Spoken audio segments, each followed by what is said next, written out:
Bonjour et bienvenue pour ce nouveau tutoriel sur Cinema 4D. Aujourd'hui Sketch on Toon, on va voir un petit style Sketch on Toon, un style un petit peu esquisse, hachuré. Donc on va voir en fait comment positionner des hachures correctement sur un objet sans utiliser en fait le matériau Sketch qu'on a vu dans un tutoriel précédent. Donc sans utiliser ce que l'on a, que je remontre bien ici, sans utiliser ces matériaux-là. Ces quatre matériaux-là qu'on a vu dans un tutoriel précédent. Donc vraiment utiliser cette fois le matériau esquisse de Sketch on Toon avec tous les paramètres de Sketch on Toon qu'on a à disposition. On va s'arranger pour essayer de faire un style croquis sur une feuille un peu ancienne, donc il va nous falloir une texture un peu ancienne qu'on ira chercher sur CG Texture. Je l'ai déjà pris, mais vous pourrez aller sur CG Texture la retrouver. Et puis on verra en fait comment obtenir donc cet effet un petit peu dessin. Et comment confondre vraiment l'élément 3D avec le fond. Donc pour ça je vais avoir besoin de quelques objets dans la scène pour montrer en fait ce que ça donne. Donc je vais prendre en fait des formes simples, je vais prendre une sphère, un cube, un cône et un cylindre. Les quatre formes de base. Le cylindre je vais faire un petit peu plus grand, voilà, et je vais les positionner correctement dans la scène. Alors comme ça et comme ça. Je vais me mettre dans une vue de haut, ça sera plus facile pour les mettre correctement.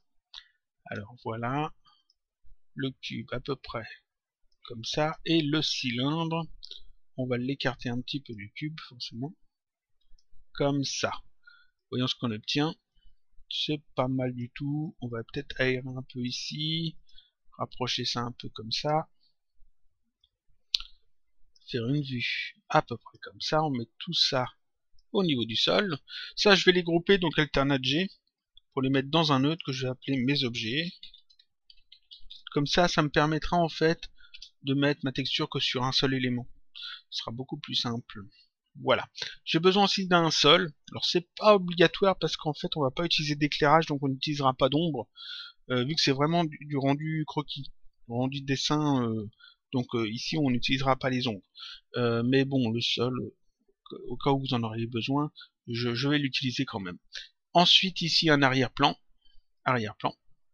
Je vais avoir besoin d'une texture pour mettre sur le sol et sur l'arrière-plan. Donc je vais créer une nouvelle texture que je vais appeler sol et fond. Voilà. Je vais l'ouvrir, je retire la spécularité parce que c'est le sol et le fond, il n'y a pas besoin de spécularité. Et dans couleur ici, je vais aller charger en fait une image. Qu'est-ce que je vais prendre comme image? Alors sur CG Texture, dans les catégories papier, on peut trouver ce genre de choses. Des feuilles de papier un petit peu anciennes, des premières pages de bouquins par exemple qui sont totalement vierges et qui ont des taches, qui sont un petit peu abîmées, etc. Ça c'est très bien, j'en ai pris une et puis je l'ai fait tourner à l'horizontale, ça me donne ceci. Et ça c'est ce que je vais utiliser donc pour mon fond, le fond et le sol. Donc cette image là, je la mets ici dans le champ texture. Je rappelle que cette image vous pouvez la retrouver sur le site cgtexture.com. C'est gratuit, vous pouvez vous inscrire et puis télécharger un quota de textures dessus tous les jours, il n'y a aucun problème. Ça fonctionne très bien, les textures sont très bonnes. Donc voilà, là j'ai mon image qui est mise, j'ai seulement la couleur et l'image dedans.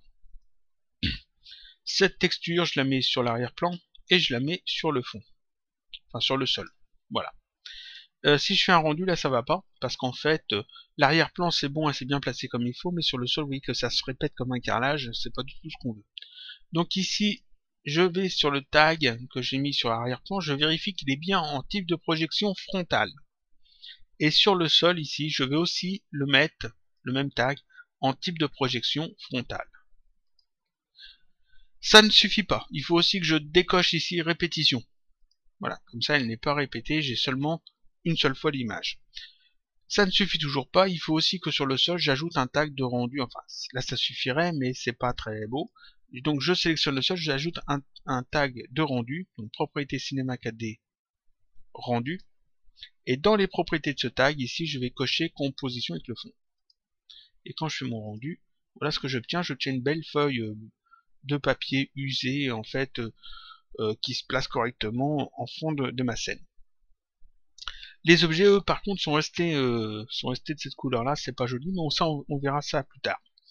Ce que je vais faire maintenant, c'est ajouter Sketch and Toon. Donc je peux ajouter un matériau esquisse, mais là je vais le faire différemment. Je vais directement aller l'ajouter dans les effets des réglages de rendu. Donc je clique ici sur les réglages de rendu.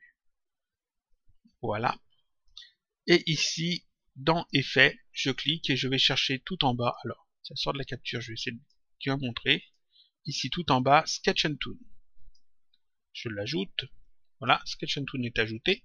Et on va faire les petits réglages habituels que j'ai montré dans le tutoriel sur Sketch and Toon un petit peu avant. On clique sur Sketch and Toon. Généralité, je vérifie que c'est bien sur avancé. Ligne, ici je décoche tout ça. Je décoche tout en fait.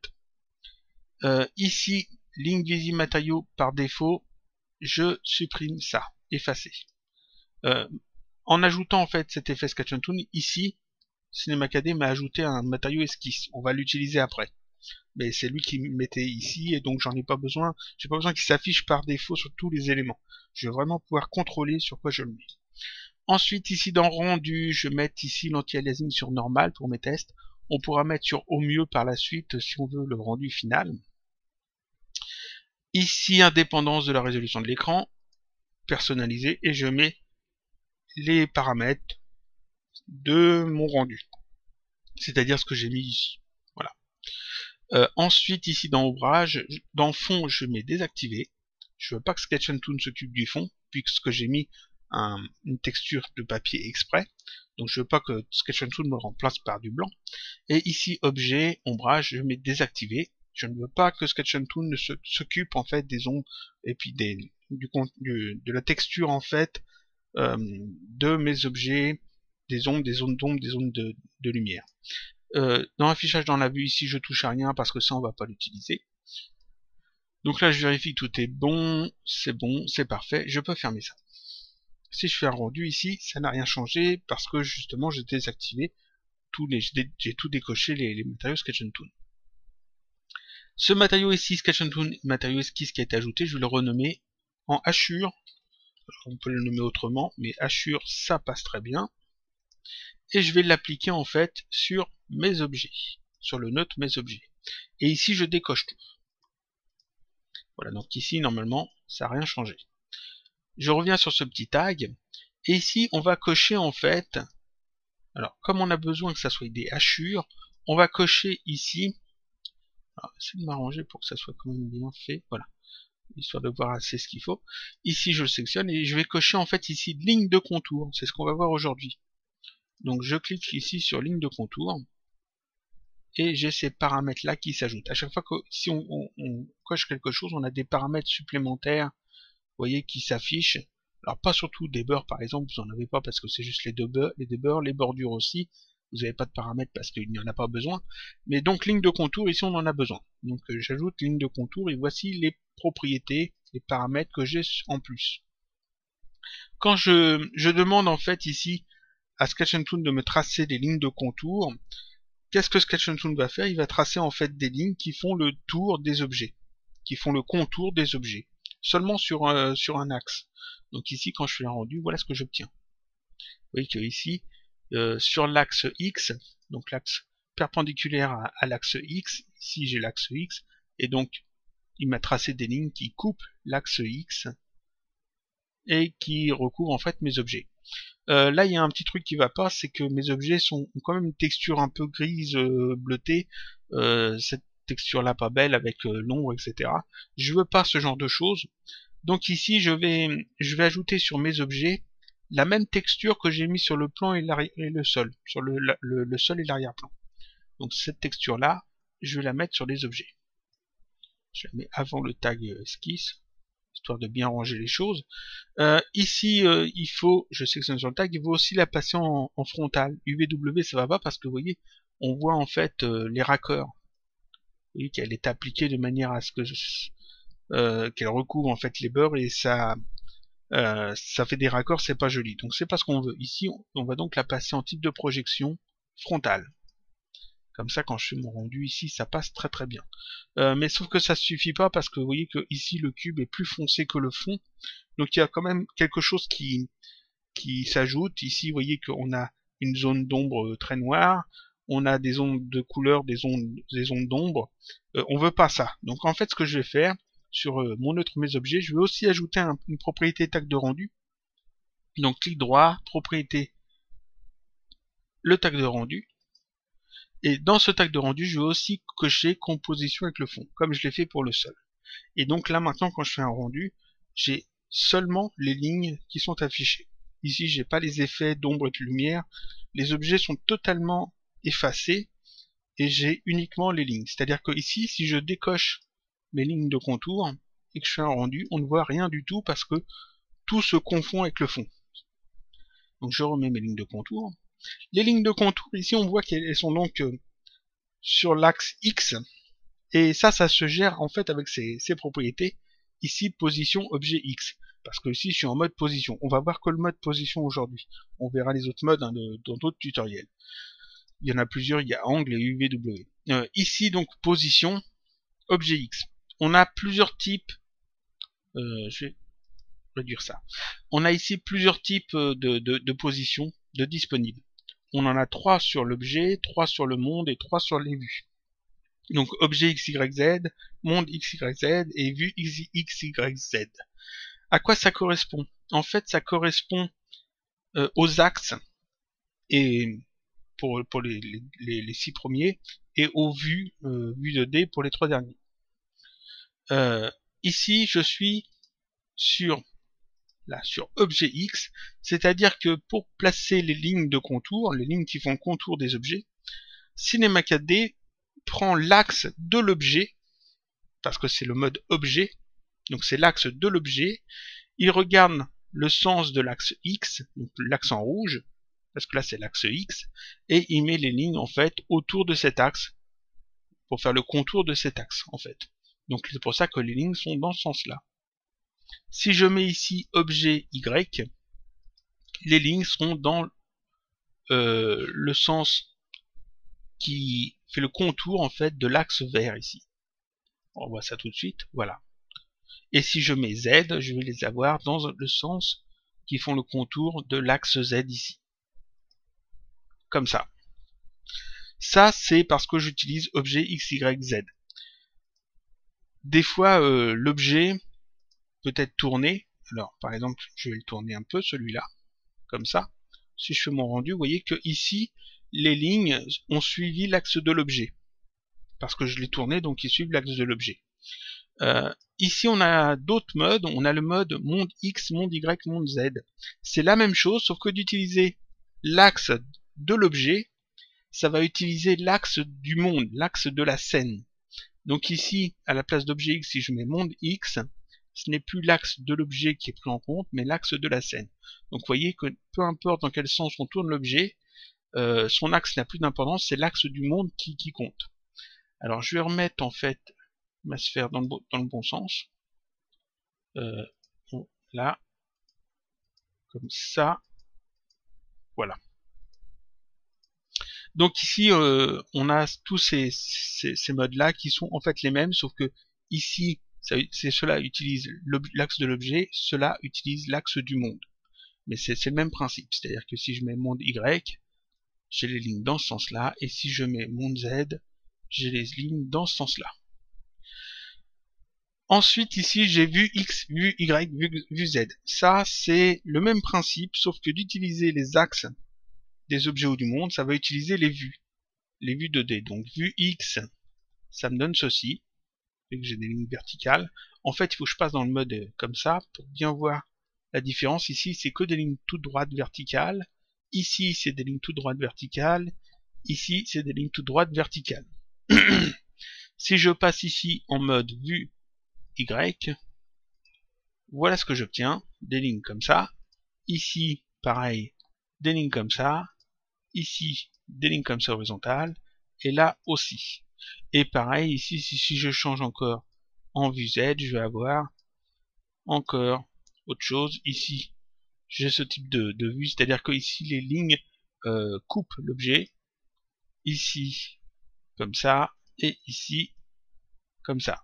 Et donc, dans la vue 3D, j'obtiens ceci. Donc avec ces différents modes, on peut choisir en fait la façon dont les les lignes de contour vont se positionner. Ici, pour notre scène, je vais prendre mon X, comme ça je vais pas m'occuper des axes des objets, je vais m'occuper seulement en fait seulement des lignes dans ce sens-là. Tout bête.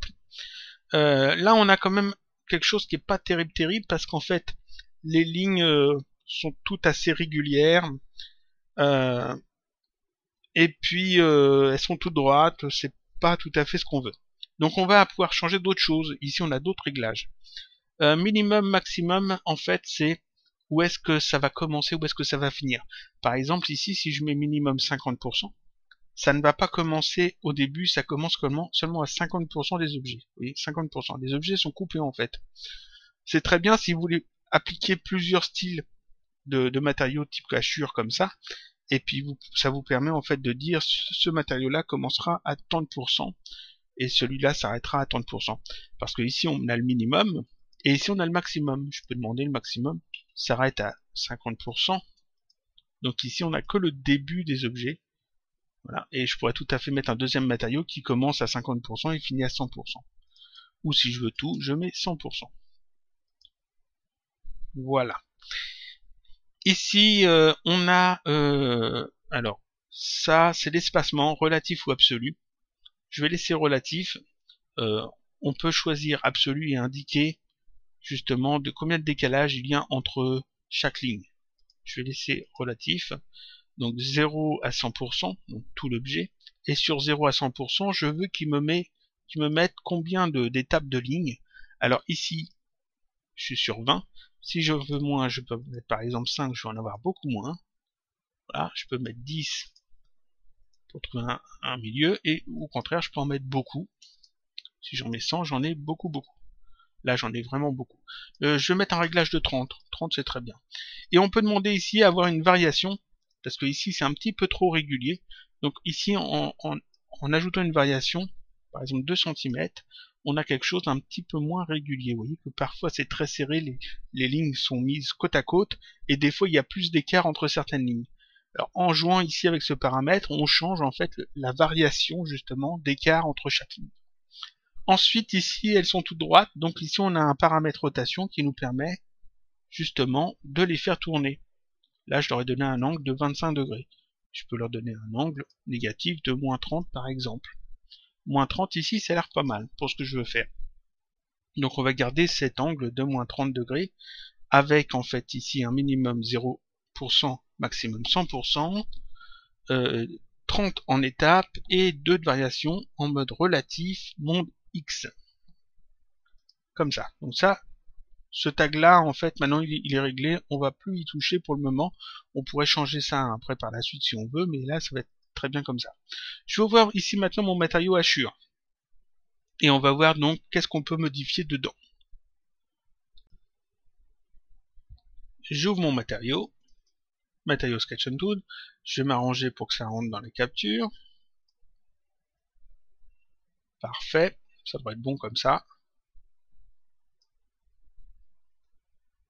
C'est pas mal, c'est pas mal. Peut-être un peu plus comme ça, voilà. Donc ici, généralité, je vérifie que c'est bien sur avancé, pour avoir vraiment tous les paramètres de disponibles. Trait, ici, j'ai pas besoin de m'en occuper, on va pas s'en occuper cette fois-là. Ajustement non plus, on a vu dans un tutoriel précédent ici qu'on pouvait ajouter du déplacement, par exemple, qui était pas mal pour faire un effet dessin, mais bon, c'est pas encore ce qu'on veut faire. Ici, on veut vraiment trouver un style de hachure. Distorsion, je vais pas en mettre, je veux que les lignes soient plutôt droites. On pourra en ajouter un par la suite, on verra si ça vaut le coup. Mais là, je vais garder des lignes quand même relativement droites. Couleur, les traits sont vraiment très sombres. Donc ici, je vais les mettre un petit peu plus clairs pour me rapprocher un petit peu de l'effet d'une couleur d'un crayon. Donc là, un tout petit peu plus clair, comme ça. Voilà, c'est pas trop mal. Ouais. Épaisseur, les traits sont un peu trop épais. Je vais mettre par exemple seulement 1.4. Voilà, un petit rendu, vous voyez ce que ça donne. Les traits sont beaucoup plus fins, c'est mieux. Sont trop réguliers. On veut vraiment retrouver un petit peu le style crayon. Donc ici, je vais ajouter du bruit. Je vais cocher le modificateur bruit. et je vais ajouter un peu de bruit. Alors du bruit, on peut choisir le type de bruit. Ici je vais laisser celui-là. Échelle 200, le reste, oui, ça devrait être bon. Je regarde ce que ça donne. C'est pas mal. Ça rappelle un peu le type de crayon. Donc ici, c'est pas mal du tout. Je vais garder ça comme ça. Ensuite l'opacité. On va aller dans l'opacité. L'opacité, je vais ajouter aussi du bruit. Il n'y a pas de raison. Voilà. Comme ça, parfois, ça sera un peu plus clair. Parfois, ça sera un peu plus sombre. Alors là, c'est vraiment très clair. Je me rends compte. Je vais aller rechanger un petit peu la couleur. S'arranger pour que ça se voie quand même. Si j'en mets du noir à peu près comme ça, voyons ce que ça donne. Oui, c'est pas mal. Ça fait un peu crayon, ça passe plutôt bien. On peut peut-être un peu baisser le bruit sur l'opacité. Voilà, c'est pas mal. On va mettre 80%. 80%, ça devrait être pas mal. Ici, 200, on va laisser ça. Je garde le type de bruit comme ça, tout est bon. On fait un petit rendu, c'est pas mal, on a un petit effet un peu crayon, donc là c'est chouette. Ensuite, on va dupliquer un peu les lignes, c'est-à-dire que ici je vais aller dans clonage, et je vais cocher cloner les traits. Alors, on a vu dans un tutoriel précédent que cela permet de faire des doubles des lignes. Donc ici, début on va mettre 2%, fin 2%. On a déjà vu ça, à quoi ça servait dans un tutoriel précédent. Ici, je vais mettre 10% de variation pour pas que ce soit trop régulier. 5 de décalage, ça me semble bien, c'est les réglages par défaut. Si je fais un petit rendu ici, voyons ce qu'on obtient. On obtient en fait un effet vraiment assuré qui est pas trop mal. Ça pourrait peut-être être mieux, mais là je pense que c'est bien. Maintenant on va peut-être travailler en fait comment ça se positionne vraiment sur les objets. Donc ici, je vais retourner dans opacité et je vais cocher ici angle de l'écran. Angle de l'écran, là. Ce modificateur est assez sympa. Il permet en fait d'obtenir en fait des modifications sur les lignes, donc soit sur l'opacité, l'épaisseur ou la couleur, oui la couleur aussi, en fonction de ce que l'on voit dans la scène. C'est-à-dire que je vais prendre un des fichiers d'exemple que j'avais montré.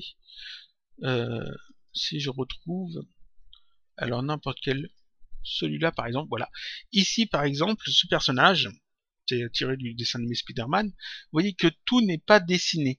Le nez par exemple, il y a des lignes qui ne sont pas dessinées, il y a des lignes qui sont dessinées. Comment définir les lignes qu'il faut dessiner et les lignes qu'il ne faut pas dessiner? En fait, c'est en fonction de ce que l'on voit, c'est en fonction de la vue de l'écran. Si je prends un autre personnage, ça c'est un animé, là pareil, le nez est a carrément disparu, c'est un manga. Si le personnage était de profil, on verrait le tracé du nez. Ici, elle est de face, donc on n'a pas le tracé du nez. Ici, pareil, vous voyez que de profil, on a le tracé du nez. Si le personnage était de face, on ne l'aurait pas.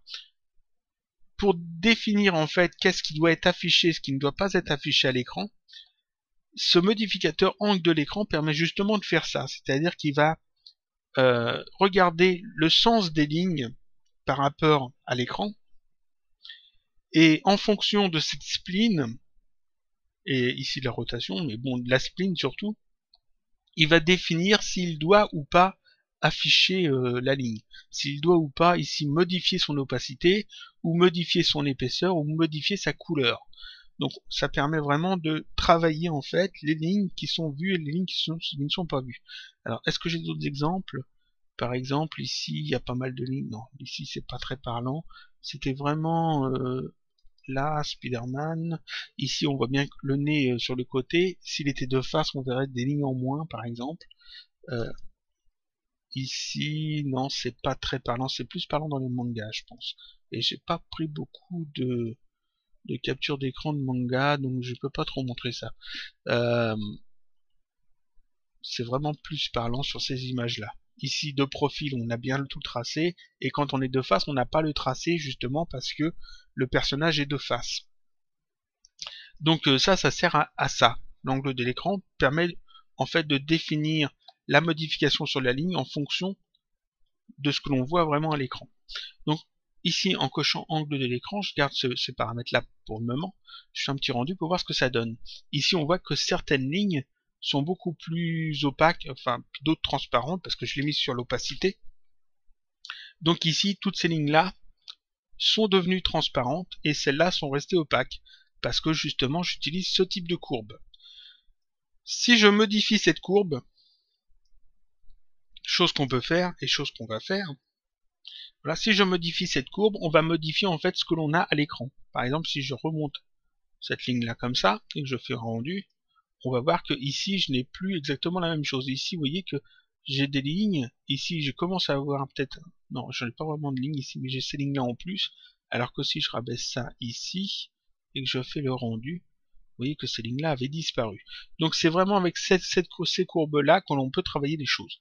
Donc ici ce que je vais faire, je vais supprimer ce point là, et je vais essayer de jouer un petit peu avec ça. On va mettre celui-là ici. Ça, on va le mettre à peu près là. Comme ça. Et là, voilà ce que j'obtiens. Ici, j'ai seulement le contour comme ça. Je peux ici jouer avec la rotation pour faire tourner justement les formes. Donc si je joue un petit peu avec la rotation, vous voyez que ça me permet de faire tourner en fait les éléments. Ici, j'ai les hachures que ici.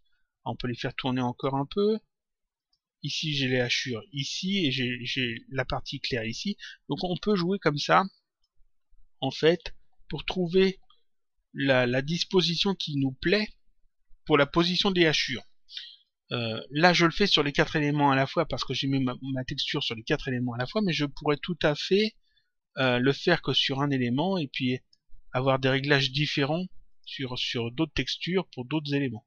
Donc là, on va essayer de s'arranger pour mettre la partie éclairée plutôt vers le haut, peut-être. Comme ça.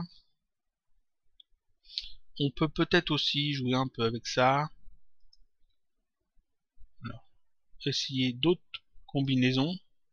Si je fais l'inverse comme ça, là, on agrandit un peu ça. Voyons ce qu'on obtient. Ici, on va ramener un petit peu ça comme ça. On fait tourner en fait le truc. Ah, là, c'est pas trop mal du tout, là. Je vais jouer encore un peu avec la rotation. Afin d'avoir ça plus vers le bas pour que ça fasse plus comme une ombre. Et hachure. Plus haut. Là, c'est pas trop mal. On a un effet qui est pas trop mal. On peut vraiment travailler ça comme on veut. On pourrait tout à fait mettre ça au milieu. Retirer ce point-là, peut-être. Tac. Mettre ça à peu près comme ça. Voyons ce que j'obtiens. Ici, ça remplit un peu plus. On va faire tourner un peu la texture. Ramener ça vers le haut. Comme ça. On y va à tâtons, en fait. Jusqu'à trouver, en fait, le réglage qui nous plaît le plus. Je regarde surtout le cylindre parce que c'est toujours assez délicat, en fait, le cylindre à texturer. Ici, on peut demander à ce que ça aille un petit peu plus fort. Plus comme ça. Voilà. On va faire tourner un je me trompe ici. J'ai joué avec l'intensité, c'est pas ce que je voulais. L'intensité ici, c'est du 80. C'est avec ça que je veux. On va réduire en fait ça pour éviter de faire les bêtises. Ici, je fais tourner, comme j'ai dit. On va essayer de s'arranger pour trouver quelque chose qui plaît. Comme ça. On peut baisser aussi l'intensité de l'effet, hein, si vous voulez garder quand même quelques lignes. Alors essayez de trouver, on va peut-être monter ce point là. Et puis... Non, je vais remettre ça à 0. Essayer de trouver une courbe qui me plaît. Ah. Plus comme ça. Et le faire tourner. Le cylindre, là, ça me plaît pas. Donc, si vous avez trop modifié tout ça et que vous voulez revenir sur le truc de base, vous pouvez cliquer ici avec l'autre bouton et faire revenir aux paramètres par défaut. Ça vous remet en fait la spline de départ. La spline par défaut. Vous voyez, alors ici je vais juste jouer peut-être avec... quoique, je vais peut-être laisser le truc de base et puis juste atténuer en retirant ça comme ça et en le faisant tourner un peu. Ah, encore un peu pour avoir l'angle de la partie lumineuse au bon endroit. Dans le négatif peut-être. Ici, ça me plaît pas encore. C'est toujours le cylindre. En fait, j'aurais dû faire un tag pour chaque élément séparé. Voilà. Ouais. On va remettre le truc comme ça et je vais juste retirer un point peut-être. Je vais retirer ce point là. Et je vais rabaisser ça ici. Et le faire tourner. Encore. En exagérant peut-être. Voilà, là c'est pas mal. Parce que là, vous voyez que le cylindre, ça s'efface bien comme il faut. Le cercle aussi. Alors forcément, je vais rajouter des lignes. Hein. Il y a pas... Ça va pas garder que ça. Là, je m'occupe que des hachures. Ici, c'est bien, ça donne bien une impression ombrée. Là aussi, j'ai bien l'impression d'un type d'ombre ici. Et là aussi, là, ça me semble pas trop mal. Donc avec ce type de réglage, par exemple. Ça, je peux fermer. Là, j'ai fait déjà la partie hachure. Maintenant, ce que je vais faire, je vais juste ajouter un autre élément esquisse. Je vais en ajouter un autre. Donc, créer, matière. Et là, je vais aller chercher esquisse. Alors, je vais bien en montrer. Voilà. Je fais matière 3D, matériaux esquisse. C'est-à-dire ici, créer, matière, matière esquisse. Ça me crée un nouveau matériau. Ici, je vais l'appeler ligne. Ça va être mes lignes.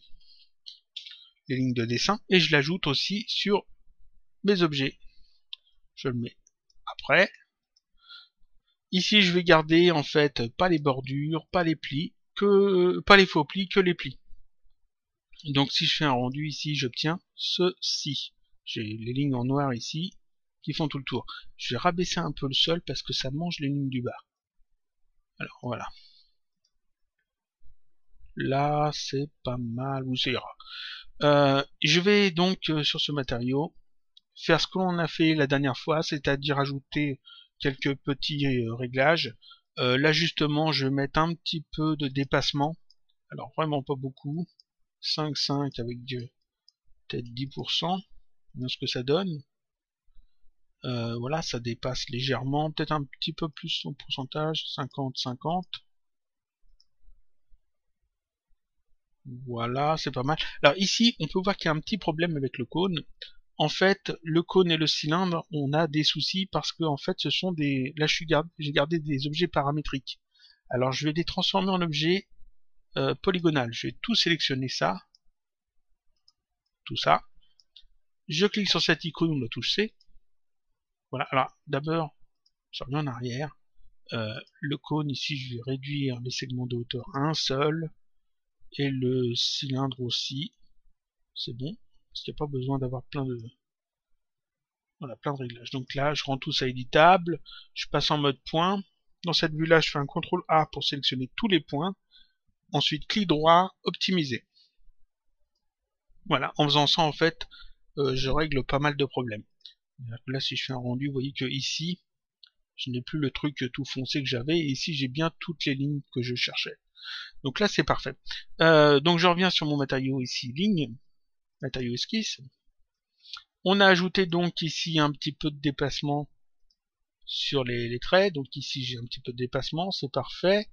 Qu'est-ce que je peux faire? Ici, de la distorsion, on rajoute un petit peu de distorsion, comme on a vu la dernière fois. Linéaire, ici, en spline. Je vais retravailler un petit peu la spline aussi, comme on a fait la dernière fois, enfin pas la dernière fois, la fois d'encore avant, si je ne me trompe pas. Voilà, comme ça, de manière à avoir des lignes pas trop droites, pas trop courbées. Là, ça va, ça va. La couleur, on va changer un petit peu la couleur pour rappeler un petit peu le crayon. Voilà, encore un peu plus clair. C'est pas mal. L'épaisseur, quelque chose de plus fin, 1.4. 1.4. On peut rajouter ici du bruit. Avec les réglages par défaut, ça devrait aller.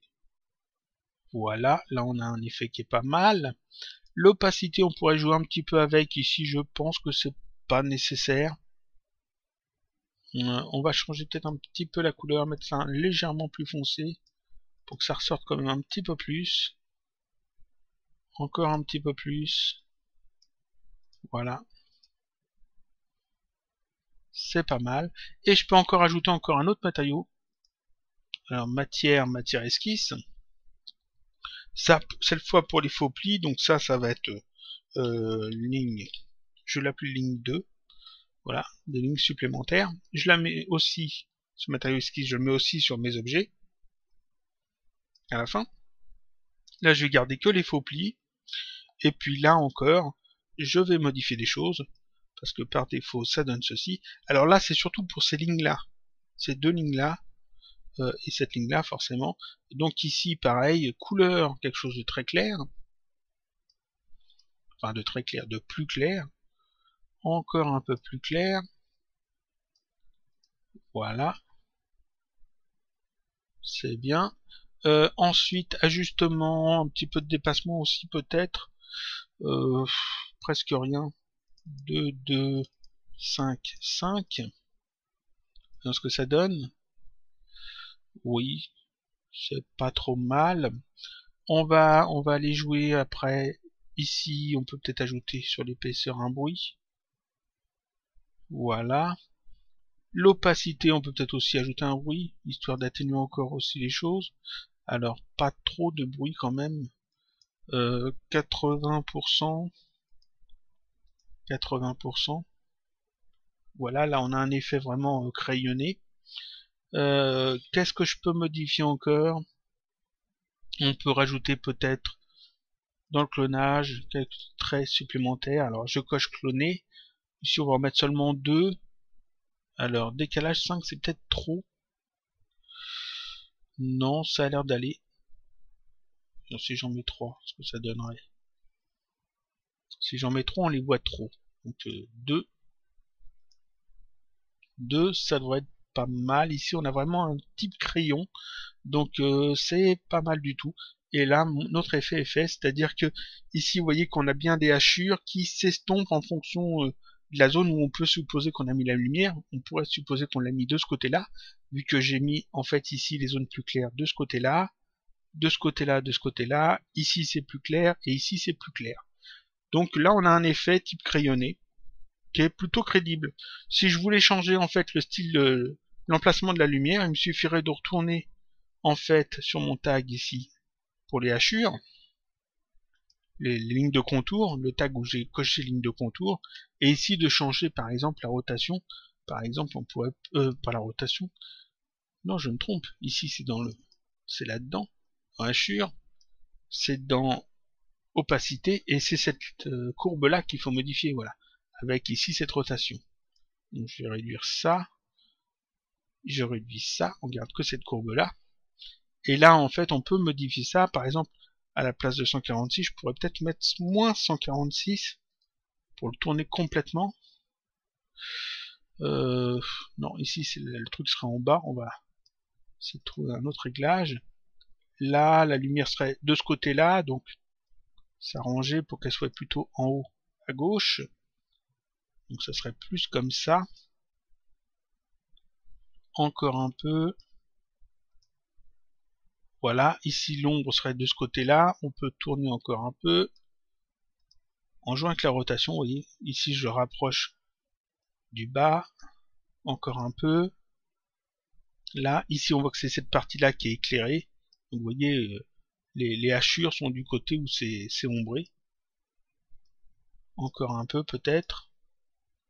Là, la lumière serait plutôt sur le haut, vu que les hachures sont de ce côté-là, et je peux revenir en fait sur 146 que je trouve qui était pas trop mal. Voilà, là on a vraiment l'effet hachure sur un côté, et ça passe plutôt bien.